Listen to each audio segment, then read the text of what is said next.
once heard Bill Maher ask a panel, why is it that black rappers are always bragging on their records? And the panel seemed confused. They didn't really know how to answer that question. Because all rappers brag on their records. That's why it's called rapping. I also heard him ask a panel once after, in reference to the song Getting Jiggy With It, is there anything that Will Smith can't do? I made up that second one. And finally, new rule, if you believe in the philosophy of equality of outcomes, then you really shouldn't have watched the Grammys last Sunday. I didn't. Because the Grammys, aside from the usual award show virtue signaling, Again. are still largely about the idea that certain people do music better than others, and it's okay to reward them for it. That's called meritocracy.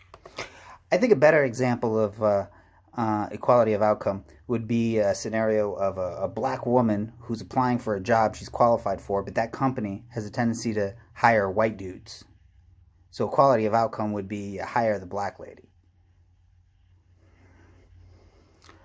But if he wants to talk about the Grammys and use it as some sort of beacon of meritocracy, perfectly fine with that. The Weeknd was snubbed at this year's Grammys because he wouldn't do the Grammy Committee a favor. And the Grammy Committee is currently being sued for shady shenanigans just like that. Speaking of shady, did you know the Marshall Mathers LP and Radiohead's Kid A both lost to a Steely Dan album that I can't name? I can't name the Celine Dion album that beat Beck's Odelay and the Fugees' The Score. I can't name the Blood, Sweat, and Tears album that beat Abbey Road.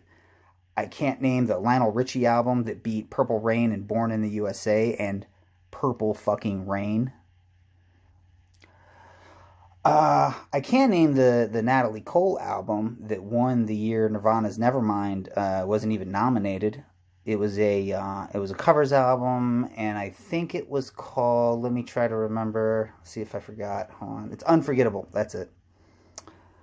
In terms of meritocracy, the Grammys have debunked meritocracy, the idea of meritocracy, more times than Meghan McCain.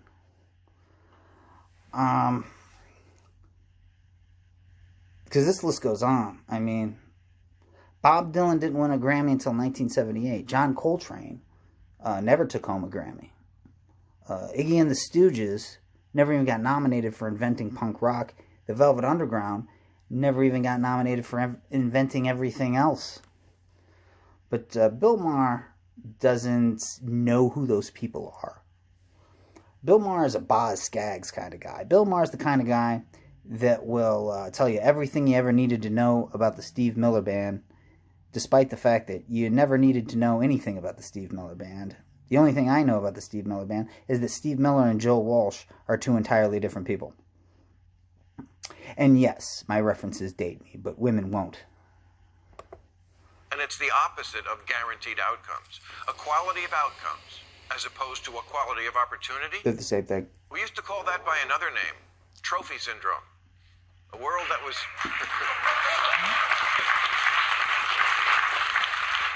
a world that was created back in the 90s where every kid gets a trophy, no matter how good or bad they are at something. Yeah, that trophy syndrome shit, that's made up. That's not a real thing. That's a myth. That lives in the head. That's a myth that lives inside of the heads of beer-drunk uncles everywhere who get all of their news from Sons of Anarchy episodes. I was in a Pee-wee basketball league, and boy, did I suck at basketball. And one of the main giveaways that I sucked at basketball is they put me on, for the entire season, they put me on the floor for a sum total of 2 minutes. However, just to play devil's advocate, I did once win an award for perfect attendance in the 5th grade. So I did get a trophy just for showing up. Once. But even then I knew that really belonged to my parents, the way John Mayer's Grammy really belongs to Kanye West. Well, the result of that kind of thinking is that American kids now have a totally deluded and unearned belief in their charm, brains, and talent.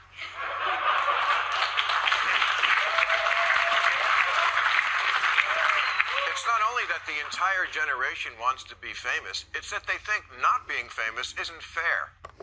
Or maybe they just want to be famous to escape a system of wage slavery. Maybe it's in 2021, it's abundantly clear to virtually everyone that society rewards connections more often than they reward merit. And maybe also, like, if you want to make fun of people for wanting to be famous, you probably shouldn't be doing it from your television show. If you think I'm exaggerating, let me They quote like that. from this article in Rolling Stone magazine last year, lamenting how streaming has not given us equality of outcomes in the music industry. Oh, the Grammys would look quite different if we followed this template. No, they weren't, and they weren't lamenting, and the Grammys would be the same. The article tells us that more than 1.6 million artists released songs between January 2019 and July 2020. 40,000 tracks a day on Spotify. And yet, Rolling Stone complains, today's streaming landscape looks a lot like the music industry used to. A small class of artists see not just the majority of activity, but damn near all of it. I think what Bill Maher is getting at is that the music industry is not really interested in money. They're interested in artistic achievement. Also, he wants you to know that Taylor Swift is one of the greatest songwriters ever. So, in spite of popular opinion, contrary to popular opinion, life is in fact fair. Yes, these are called the good ones. Lil Nas X. Pitbull. Of course, Kesha. an occasional big talent can fall through the cracks, but in It's the general, opposite. it's simply a case that most people who try their hand at music write the songs that don't make the whole world sing. If you really want people to know that you know what you're talking about when it comes to music, be sure to make sure you use a Barry Manilow reference.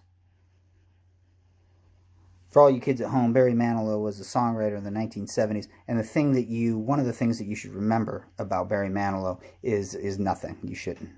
There's no reason to. It's disposable. Some people like it, but I consider it. But generally speaking, culturally, it's disposable. Like Bill Maher's stand-up, or that movie Bad Boys for Life, the #1 box office hit last year, and by Bill Maher's reasoning, it deserves the Oscar for Best Picture. What's funny is he doesn't use public schools as an example of equality of outcome. Public schools are funded by property taxes. So public schools in poor neighborhoods have low budgets. Public schools in rich neighborhoods have large budgets. Equality of outcome would be they all have the same amount of money. But he's doing a little semantic bait and switch or whatever. He doesn't want you to realize, if he says that, it might start sounding like equality of outcome and equality of opportunity are the same fucking thing. Because they are. If we live in a meritocracy, why does this motherfucker have a show? I just dunked on him with my fucking phone. I mean, he's not very funny. I think other comedians referred to him not as Bill Maher, but as Bill Meh. Was anybody ever, while he was playing like third violin, he was a third stringer in a Mr. T movie, do you think anybody ever fucking saw him and went, man, this guy needs a television show? Well, I'm sure his agent did. And I'm sure his agent had all the right connections, and Bill Maher's been on television for 30 fucking years, playing nice behind the scenes. Norm Macdonald, a comedy genius, has been canceled for 30 fucking years. Seriously, though. Who looked at Bill Maher and went, I gotta see this guy on television every fucking night defending the Vietnam War or getting owned by Ben Affleck? Oh, by the way, you remember when Ben Affleck played Batman? And he was like, I'm Batman and I'm wicked smart.